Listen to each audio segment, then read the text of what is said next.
So today we're going to be testing out the new striker gear. It got to change. It got to change in title update 14. And I'm excited for it because I've been calling for this for a while now. And I felt like this set had the chance to feel like Division 1. Well, obviously not the healing from Division 1, but damage-wise it did. But there was just too many cons to it. You were losing damage for missing shots. You were losing damage on the second. It was just too many negatives for the positives, right? So they took away, I believe it used to be -2 for every missed shot, and then every second you were losing. Well, they took away the missed shot, and then they added -2 for every second. But if you notice, I'm able to keep my stack up. Yes, look at this. The striker set is at full stack. That's 50% extra damage on this build because of the way I have it spec'd out. And that could never happen before, and that's why I'm so excited for this change in title update 12. It almost gave me those vibes from Division 1 where you were able to build those stacks and just melt enemies and actually run and gun. And we couldn't do this before. And the fact that now it's all possible because of one little change, right? One little change made a huge difference, and they can still definitely tweak this in the future. Say if they ever add classified sets, bringing some type of healing or armor on kill part of it, or every time you hit those shots, maybe they'll bring the healing effect that they had in Division 1 to you.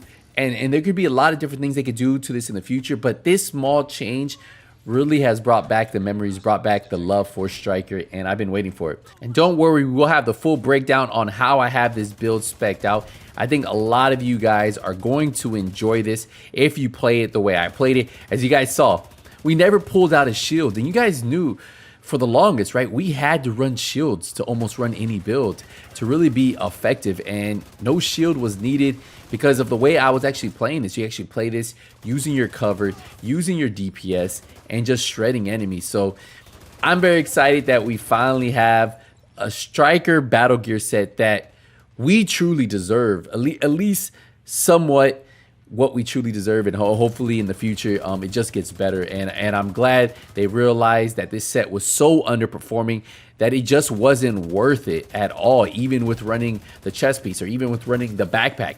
And the way I have it set up, I think a lot of you guys will enjoy. I think this is like the prime way to do it because it does give you some type of survivability. It also allows you to put out that DPS. Now you could go a little bit more glass cannon with this, and that is up to you, but the way I have it spec'd out, I think a lot of you guys will have a ton of fun with it. So let me know what you guys think. Do you guys enjoy this build now after the update? And let me know what you guys think about my build after you guys try it and head out there and play with it. So I'm ready to get into it. Let's kill this final guy right here and let's break down the build. So the build we are using is this striker build, and as you guys saw, it's so much better than it was, and I'm having a ton of fun playing with it, guys. I'm telling you guys, probably one of my favorite builds at the moment. For run and gun, no shield was proc during that whole gameplay, and this was on heroic. So we are running 1.1 million armor. We are running the gunner class. Ideally, those are the two things you need to be mindful of: 1.1 million armor and running the gunner class. For the weapons, you can use whatever weapon you want, but I was showcasing the Eagle Bearer in this build, and the reason why is because it has 124,000 damage compared to the 106,000 from the Police M4. But remember, the Police M4 has in sync, so that's 30% extra weapon damage on there. But the reason I do like the Eagle Strike is because accuracy is increased as you continue to fire up to 30%, but headshot kills grant tenacity. And how tenacity works is 40 to 80% of the damage taken is delayed until the buff expires. All of the total delayed damage is reduced when you kill an enemy. Now you can get up to 100% reduced damage if you get 3 kills, which is actually really cool. So that's why I did run this, and it's pretty good because it has 10% crit chance on it, 15% crit hit damage just based on the weapon itself, plus it gets 30 rounds. So that means I have 60 rounds in this, and that's why I like it. But ideally, if you don't have that, Police M4 is your next best bet, or another AR that you guys want to use. Now I'm going to tell you guys, for the striker battle gear, the thing with this, the reason why it's so good now, well, at least a lot better than it was because they changed the 4-piece. So you do get the weapon handling still, you do get the 50% rate of fire, but the 4-piece now gives you weapon hits amplified total weapon damage by 0.5%, stacking up to 50 times. Now, 2 stacks are lost each second, and they took away the one where if you miss a shot, you lose a stack, which is actually really good. So that means you can have 25% extra weapon damage amplified on this build, but if you run the chest piece, it doubles that. So the Striker's Gamble goes from 50 to 100, which gives you a 50% extra damage if you have a full stack. And that's why right now, this is actually a viable piece. It wasn't before, and I'm having a ton of fun with it, and I think a lot of you guys will. The Striker's Gamble, weapon hits amplify total weapon damage by 0.5%, stacking up to 100 times because I have the chest piece. Obviously, that is 50%. So pretty good there. We have weapon damage, critical hit damage, and critical hit chance. For this build, you do 100% want to run the chest piece. For the mask, we are running a striker piece. This is going to give us that 2-piece. So we have weapon damage, critical hit damage, and then a critical hit damage mod on here. For the holster, this is our 3rd piece of striker battle gear.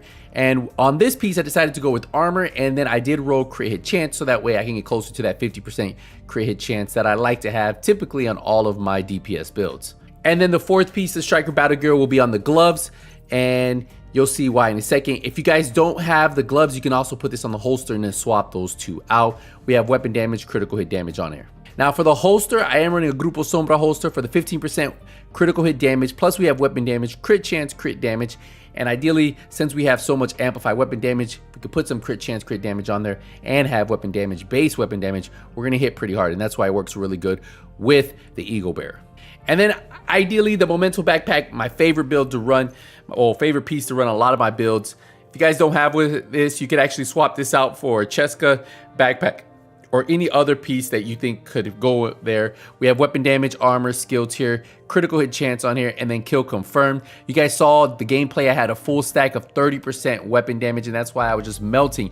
And every time I picked up another trophy, that bumped it on top of that, right? And since we are running 5 reds, that was giving me additional 25% weapon damage on top of what I had for 10 seconds. Now, it also was giving me 20% bonus armor, and it was giving me 5% skill efficiency. So all in all, it's actually a really good piece. The fact that I can have a red roll, a blue roll, and a yellow roll on this build with this piece works hand in hand, and I can tell you guys, that's how you guys want to do it. And then if we get into the stats, whether you're using the Police M4 or the Eagle Bearer, that's really up to you. For the Police M4, you're gonna have around 50% crit chance, 120% crit damage, 75% headshot damage, plus 20% health damage, and then you'll have 10% damage to targets out of cover, plus you'll have a talent in sync. Now for the Eagle Bearer, you're gonna have a little bit less crit chance, but more crit damage at 134%, and more headshot damage at 85%. Now health damage, just because it's not fully maxed out, we have 19% health damage, but we don't have that 10% damage to targets out of cover on this weapon. So we lose out there, plus we lose out with in sync. The big difference is you have a harder hitting weapon, plus you have 10 more rounds in the mag, and that really helps out. And then if you have tenacity, that's why I like running it. But ideally, you could run the same thing with the Police M4 and do just as well. And I'm telling you guys can have a lot of fun with this build. So that's how I would run it, guys. I'm telling you guys, I'm having a blast, loving the new update, loving how they did this. And this is just one small change to it. I can imagine if they tweak it a little bit more, it will be up there with the top tier green sets. So let me know what you guys think. Have you tried it out? Will you try this build out? I'll see you in the next one. Hey, Nothing But Skills is out.